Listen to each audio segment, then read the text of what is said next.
Yes, Aggie Dune, Ambrosia Salad, Darian Lake. I love them. Oh my gosh, they're fantastic. Yes, we're all going to be there. Yes, we are. Right. Well, the nursing home bus arrives around noon, and then we're going to get to the sorry. We'll be there. We'll be there. Hi.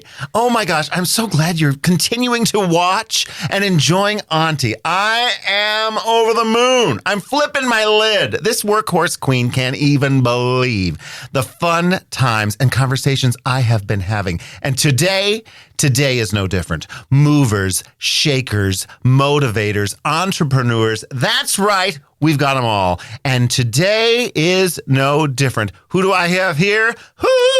Welcome to Auntie. I'm so glad you're here, Taylor Thomas. Thank you for having me. Oh my gosh.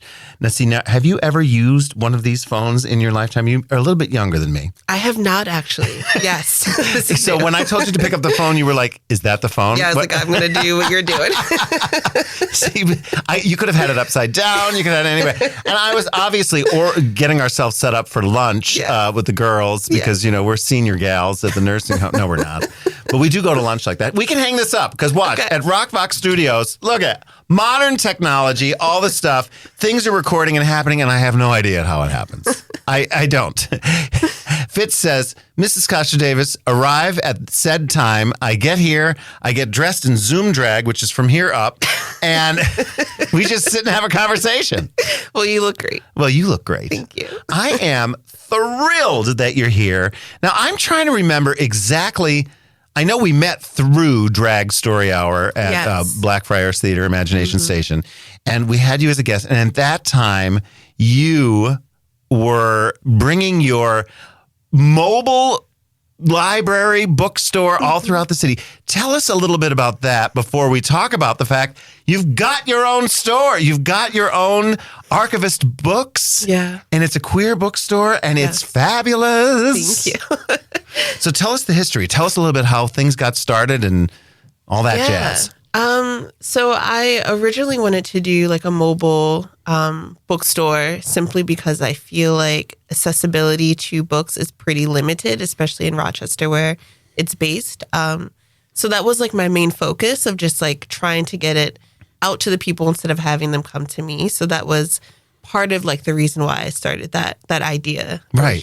Well, why did that idea spark? Now, did you have access to books when you were a kid, or what? Where is this dream kind of brewing? How did this all begin? Yeah, I would say I was a pretty avid reader when I was younger. Like that's pretty much all I did. I was a huge nerd. I had like posters of like illustrated characters, and my parents were just like, let's let her do whatever she wants to do. That's weird, but whatever.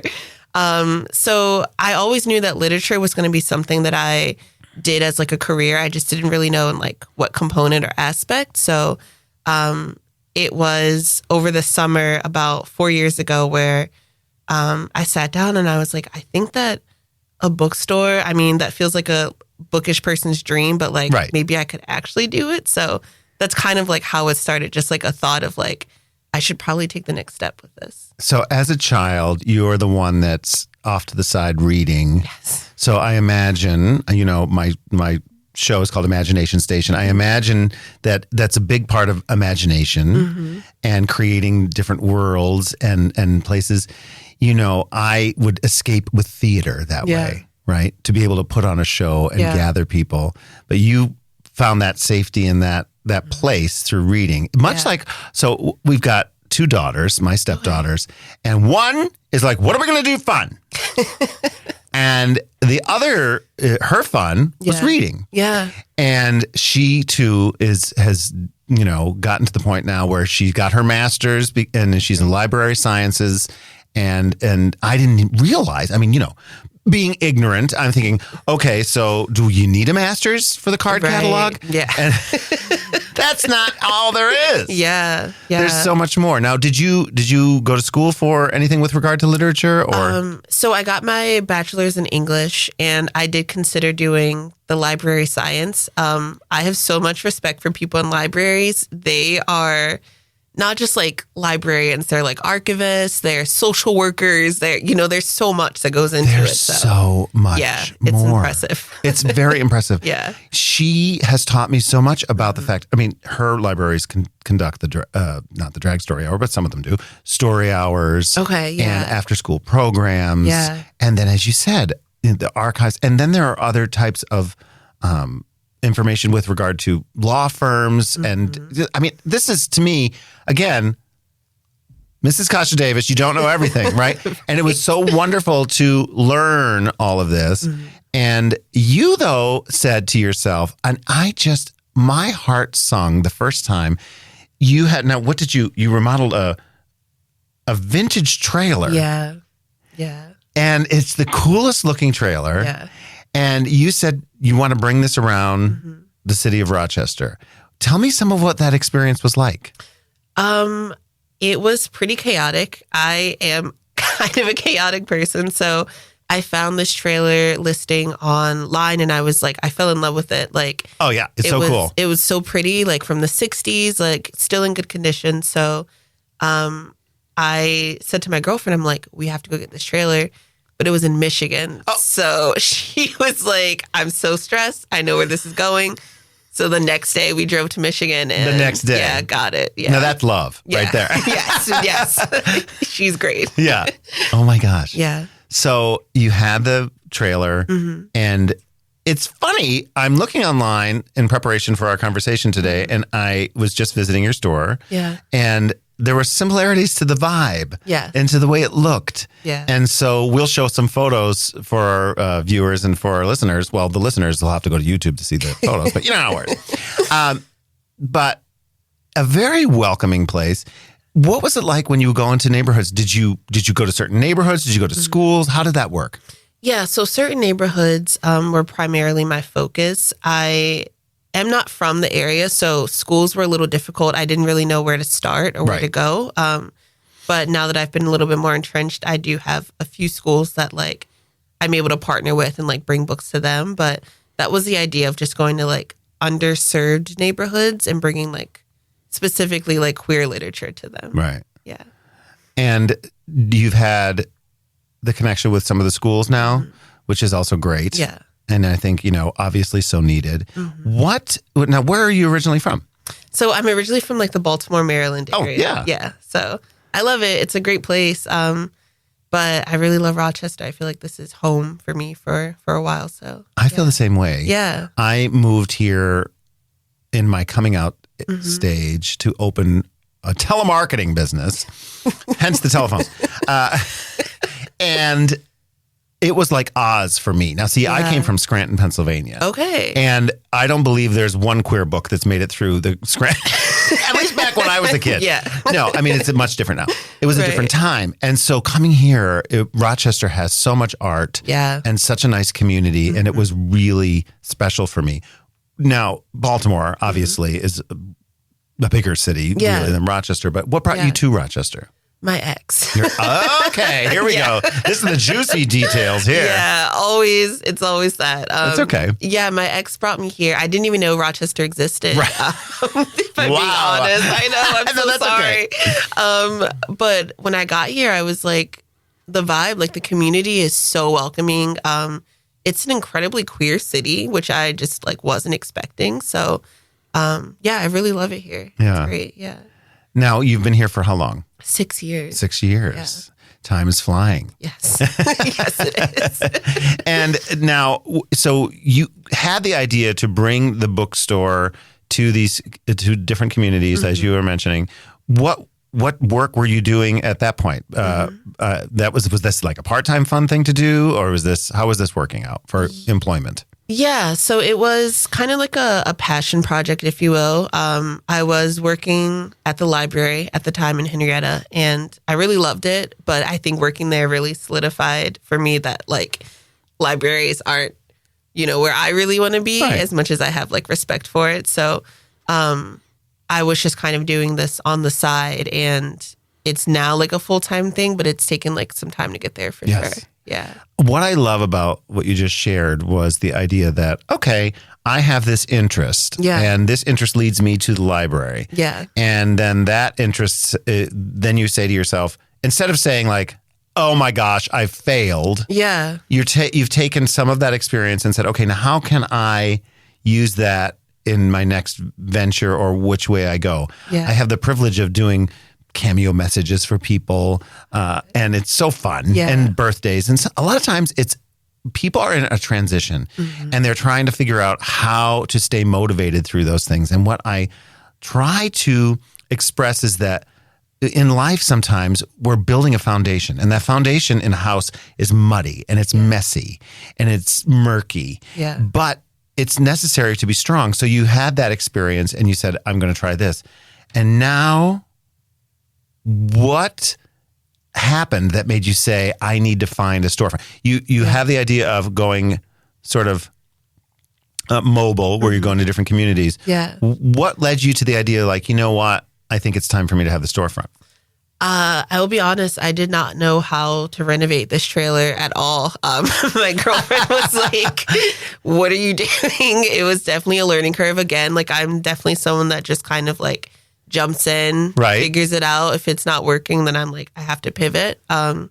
So I realized that maybe like mobile logistics of like vehicle, like getting into like the small city areas and stuff like that might not be conducive with like what I'm trying to do. So from there, I started looking for a storefront that was like in an area that kind of fit the demographic I was looking for, but was a little bit more stationary and like manageable. Yeah. Now, will you take the trailer and still use that, or is the trailer sold and gone? I don't think I'm going to do it. No, I think we're going to get rid of it. It was definitely another like learning curve for me for sure. But I do follow like a few mobile bookstores across the country, and like I love what they do. So, you never know. You never know. Right. Yeah. The spontaneity. Yeah. Well, okay. Tell me though, in your experience mobile or now with the new store, have you had anyone walk in that just like blew your mind that you're saying, I'm doing the right thing? All the time. Yes. Yeah. It's just like a very rewarding job, not only because it's like what I've dreamed of doing, but yeah, like I had a girl come in maybe 2 days ago and she was like, I just realized I'm a lesbian. And I was like, welcome. And she was like, well, do you have any like lesbian history books? And I was like, yes, like here's this. I gave her like a flag and she just started like crying. And I was like, oh, I can't cry. It's 9:00. But yeah, it's stuff like that just, I don't know. It just like fills me up. Yes. Yeah. And you're there creating community for people. Yeah. And in a very welcoming space. When I walk into the store, now I know of the other store that you were looking at, and I thought that was great too. Yeah. I remember when you were considering that location, but this particular location, there's a brightness to it, and there's this kind of vintage sort of stucco on the wall and vibe. And then it looks like it's been there, like, I think you had your grand opening. Now, did you sell a ton of stuff at the grand opening, or was it, you said it was kind of sparse. You said things are like just kind of getting set up right now. Yeah. So the grand open, I had full stock and I sold out of like all of my books. Yeah. I was so excited. I saw the photos, and when I walked in to visit, it was a few days after the grand opening, I think. And you were like, excuse the fact that there's nothing here. Well, there's not nothing. There was stuff, but from the photos that I saw at the grand opening, I was hoping that, it was a sellout is what happened. Like people, which is great. For sure. Yeah. And now you have an area in the store where you can sit and relax and maybe, have conversation.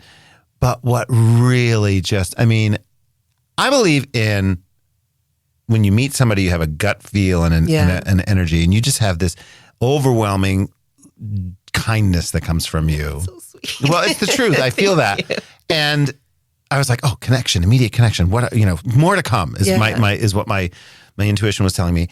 And when I walked to the back of the store and you showed me, and we took a photo, and we will share that as well. Tell everybody what's back there. Yeah. So In the back of the store is a mutual aid pantry. So it's a pantry that is funded by me and the community. And so people bring things that people might need. So like anything from like food, hygiene products. I put out a call for like gender affirming care, so like binders and things like that. And it was like fully stocked. Like grand open, I did not cry until I walked back there, and I was just like so overwhelmed by how much people like believed in this idea. Yes. Yeah. Well, I think people believe in you because you have such a passion for it. Yeah. And it was like, I imagine if I were, well, see, when I came out, I lost my family. I was married for a period of time with my ex-wife. And then when I divorced, they were like, we want nothing to do with you. Yeah. And I was in a situation where I was employed and but I found community within the bars. Yeah. And I love that you're providing community outside of that space. I'm not saying that you shouldn't go to a bar or drink or do that, but this is another option. Yeah. And you have that. And then guess what? Just like a auntie or a mom, you need some things back here. And it's just so beautiful. Now, how can people donate to that? So on my website, I have like a form that people can fill out, and it's just like, it's pretty easy. Just name what you're looking to donate. Right now, donation spots are limited just because there's so much excess. I'm like trying to offload it, but the website's the best way to go. Right. Yeah. Now, can they also donate funds to that process or to the, Yeah. So I do have a solidarity fund, which is another like community driven thing where people donate money. So like if I have kids that come in that want books but can't afford it, like I take the money from that and they can like get the book that way. So and this is on your website? Yes. And what's the website? Archivistbooks.com. Archivistbooks.com. Yeah. And we'll have that. Through the magic of technology, it will appear somewhere on this. And we'll have it up. Okay. Now, obviously, you know how much I love Drag Story Hour. Yeah. And we know what kind of negativity is out there in the world surrounding a drag queen reading books to children. And you've attended my Drag Story Hour. And have you had someone come in who said that they just realized or they're just coming out as lesbian? Have you had any kids that came in or parents coming in looking for, guidance and literature and et cetera?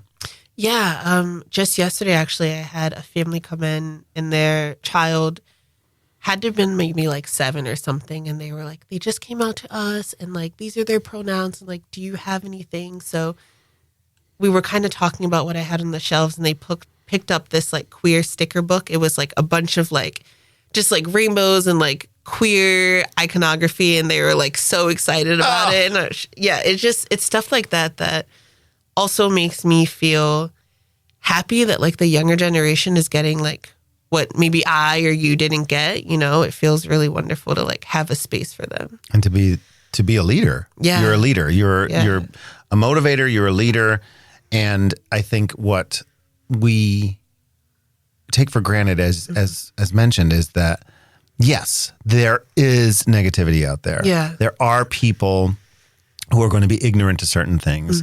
But if we open a storefront, if we read these books, if we stay in the positive light, this not only helps those children for representation, but the parents, the families, the aunts, the uncles, the conversations that are like, oh, I met Mrs. Kasha Davis and, she was kooky, but she was right. Wonderful. Right. And the same goes for you.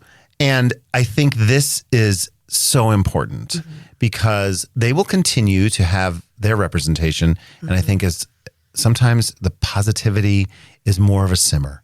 Right. The negativity is like this fire or a boil. Yeah. But that slow consistency is what I believe wins the race. Now, are you an author? I mean, loosely, yes. Yeah. Eventually, I would love to actually have something published. But I do write. My girlfriend and I write together a lot. So. Oh, I love that. Yeah. Yep. Now, how does that process work? It's like, you choose a word And So it's kind of how we ended up dating, actually. We had a story that we really wanted to write. And so she took a character and I took a character. And we like write, chapters in tandem. But I think halfway through it, I was like, I don't think we're writing the characters anymore. I think this is us in this story. Right? Yeah. Well, that's okay, though. Yeah, for sure. Loosely, Yes. was that autobiographical? Yeah. Autobiographical. Yes. I can speak. No, but that's fascinating. Yeah. I have written some children's books, and the first two I wrote, we'll just say, were verbose. I didn't know what I didn't know, right? And I think that it's easy to get discouraged. Yeah, it is. Right? And you say to yourself, oh my gosh. But the heart was there. The intent was there. And then the pandemic happened, and I began doing Story Hour over the internet. Yeah. Thank you, Mr. Davis, for suggesting that. And I began to realize, number one, get to the point. Kids don't have a lot of attention span. Most people don't, and adults either. But then it's for the parents. Yeah. You're writing for the parents. Yeah. And I was like, oh, right. Yeah. Maybe I should have gone to school for this and not just tried it. But I think that's what I really want to highlight here in this conversation, is that you are motivated to say, this is what I love and I want to share it and I want to encourage others. And who knows what's next? Yeah. Right? Now, why can't I remember? Do you remember the name of the bookstore that I texted you the other day? I want to say it is the Village Green. The Village Green. Is it the Village Green? Yes, I believe so. So there was a bookstore in that area. Aggie Doon told me that it was within that plaza. And how cool. I get chills. Yeah. I get chills that it's the next generation. Now, I don't know. I believe that was a chain, and I believe that was like pre Barnes and Noble. Yes, it was. Yeah. And so it did have the first at the time type of books that would be, in the queer kind of genre. Yeah. And here you are taking it to the next level. Yeah. Right? Yeah. What other dreams do you have for this? What other things do you hope to achieve with the store, with your initiatives? I definitely do have like a lot of events planned. So I do like a queer film series where I show like a queer film every month. And we do a lot of like book clubs with queer authors, but I feel like I just want to just really create a space that people can come to and feel, like you're not alone. Like I think that in like queerness, you often feel alone at like points in your life. I know like I did a lot in my 20s. So when I meet all of these people, or like the grand open, I see like hundreds of people. I'm like, oh my God, like we are really here for each other. We just have to have a space that we can come to. So that's the plan. Now, when you had that experience in your 20s of feeling alone, how did you find a tribe? Where did you gravitate? It sounds dorky, but like literature for sure. I think that's why I'm doing what I'm doing, because I did feel really alone and I didn't really know how to reach out to other people or like find other people that felt like me. So books was a way that I kind of found a space for myself, and through the bookish community, I found a lot of like queer people that also, were on forums and stuff, like talking about characters, and then it like segued into like, oh, we're also all really gay. So that was great. I like the bookish community. Yeah, they're great. They're great. I love them. That's so fun. And now, obviously, we have our Pride Festival, and we have other opportunities for you to stay connected. And it sounds to me like you're on that train. We hope to have you continue to have a presence with us at Blackfriars Theater with Imagination Station, and you and I'll text and talk and plan, and who knows, maybe we can have a mini story hour over at the store, so or we'll do all the things together. But I don't know if I was shopping briefly, and I think you were about to do another interview when I was at your store, and I was bopping around, and I felt like that sofa area. I also felt like I could sit down and get a card reading or something, like a tarot card reading. Like it was that kind of comfortable space. Yeah. I just felt like it was like, oh my gosh, I don't know. It just, you have an energy about you that's so positive and really just a beautiful energy that's so welcoming. I wish you so much luck, and I want to continue to work together. Yeah. That's what community is about, right? Yeah, we find each other, or we stumble upon each other, and then we try, hopefully, to encourage through something like this, our conversation, but also through others listening to our conversation, finding ways to lift each other up. Yeah. Because you're going to teach me, I'm going to teach you, we're going to learn together. And I think you are just a leader in this community, and I appreciate you. I know, don't get uncomfortable with compliments. I know that face. I know when people say, I don't know. It's true. It's true. So keep doing your thing, and I'm so grateful for you. Now, what we like to do here, is there anything else that I missed? Is there anything else that you'd like to share and tell us about? No, I just, if anyone is in the area, like definitely come visit. We're there all the time. And I hope to just continue to be a space in Rochester for people. Yeah. And they can find you on the website. Yes. And you can make donations and probably purchase stuff like that. Yeah. Yep. Great. Okay. Dad jokes. Okay. I'll go first. Did you already pick your two, or are you going to just do the, you see, you're going to do random. Random, yeah. I like the random plan. Yeah. Some guests like to rehearse. It's a chaos. Yeah. No. Okay. All right. So I'll go first. My kids keep telling me to stop pretending to be butter, but I'm on a roll now. See, it's the delivery. Yes. It's the delivery. Okay. You're next. Okay.